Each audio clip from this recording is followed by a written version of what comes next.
Welcome to Megapath Presents. I'm Ronnie Hayes, and today let's talk about The Walking Dead Season 8.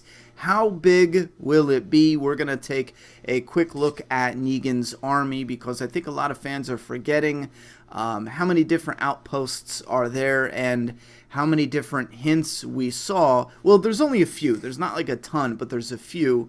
And there's some that are mysteries still because they didn't really dive into as far as giving us a ton of knowledge for them. One in particular, it was easy to forget about that one. I actually skimmed through an older episode because I was like, wait a minute, I could have sworn they showed something, and sure enough, there was something there, but we just don't get enough confirmation in that episode, so a lot of this is going to be speculation. And I don't think we're going to dive into anything that's really big comic book spoilers, so you don't have to worry about anything like that.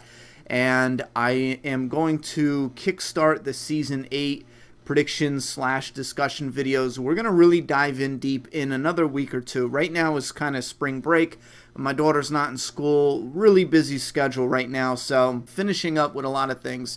So just letting you know, in about a week or two, we're going to dive in heavy with the Season 8 videos because there's a few really good topics I want to get out of the way. And it ties into this topic too. A lot of what we're discussing now is going to spill over into more discussions. So definitely leave your feedback in that comment section because we can build more discussions off of what you guys have to say down below. First thing we're going to look at are the Savior outpost / communities, and then maybe we'll have a little discussion about the communities that Rick and gang have, which we all know those. We can knock those out right from the start. Alexandria, Kingdom, Hilltop, and then Oceanside.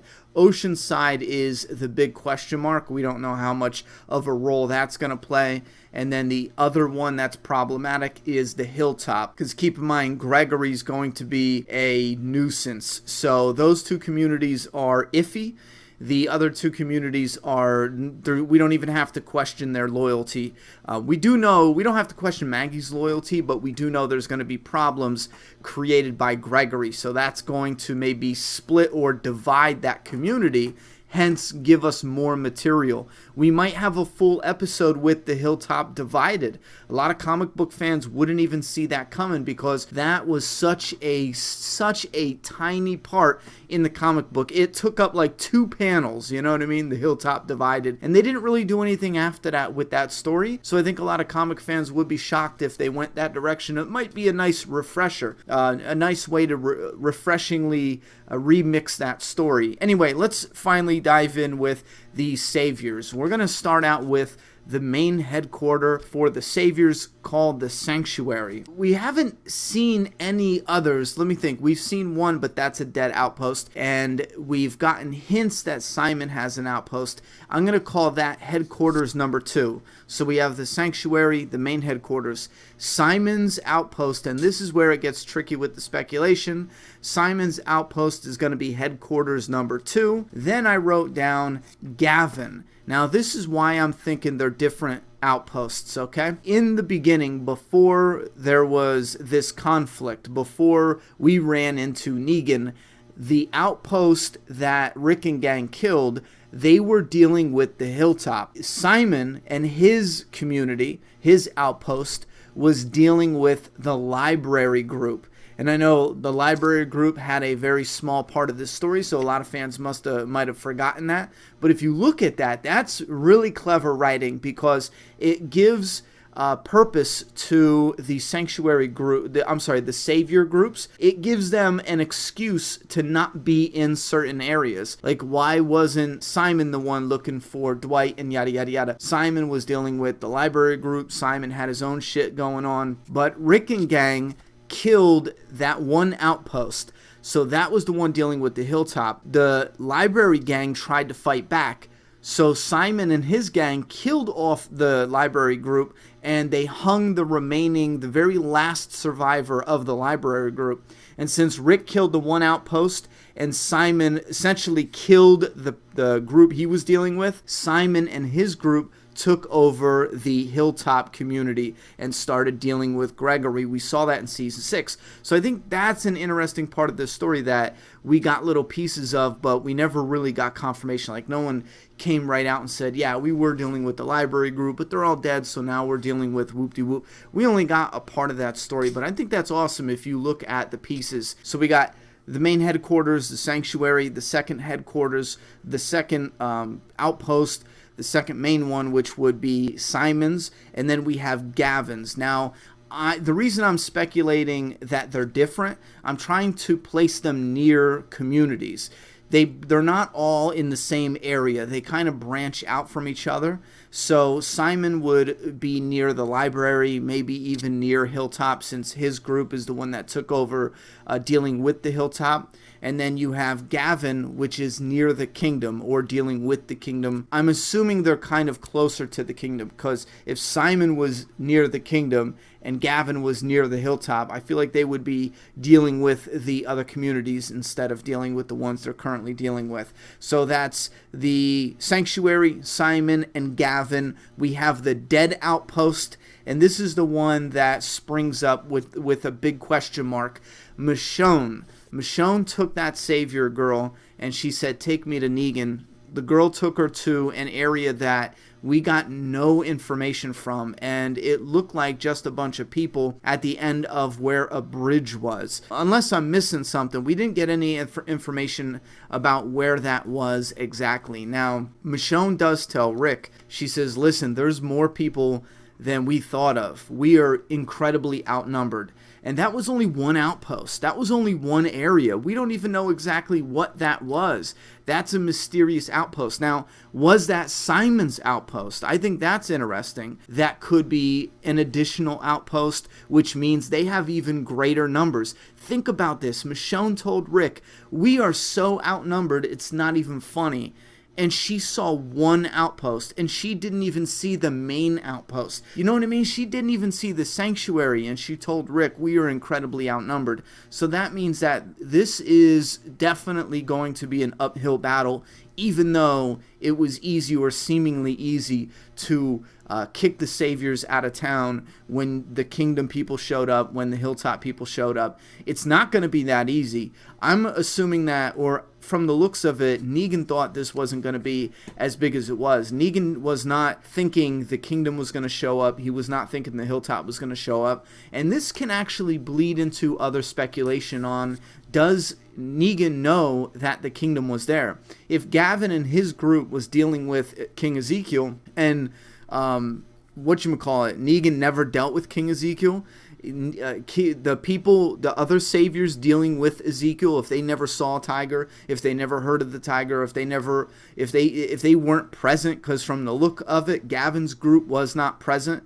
So that leads into other speculation. Now, we don't even know that Negan knows that the other groups were definitely involved. Now, Gregory's going to be going to Simon, and Gregory's going to blow the spot up, so that's going to put the Hilltop in the mix.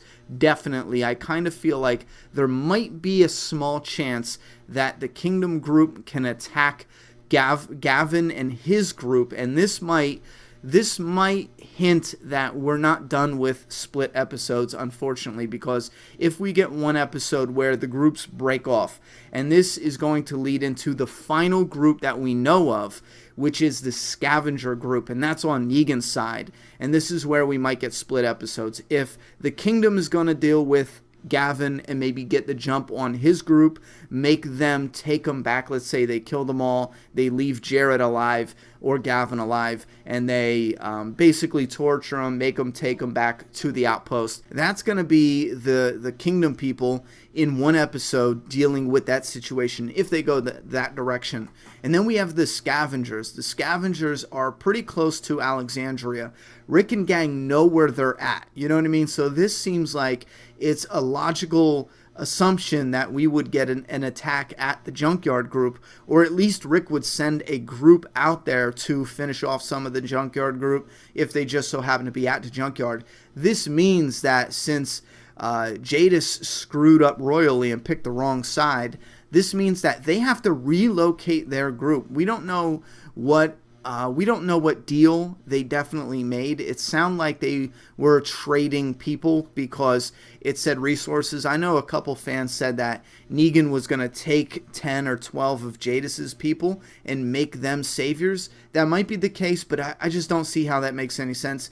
Essentially, Jadis would just be giving up her people, even if they would be living, better lives, living like kings at the sanctuary. I just don't see how that makes sense, because that would take the resources away from Jadis, even though they individually would live better lives if they lived as kings. I just don't see that. I see this as Negan giving Jadis 10 people because he said they are resources. So that means that the junkyard group got to go reestablish a new community. They can't stay at the junkyard because Rick is definitely going to send a group out to kill them. I mean, that only makes sense. They're close. You know where they're at.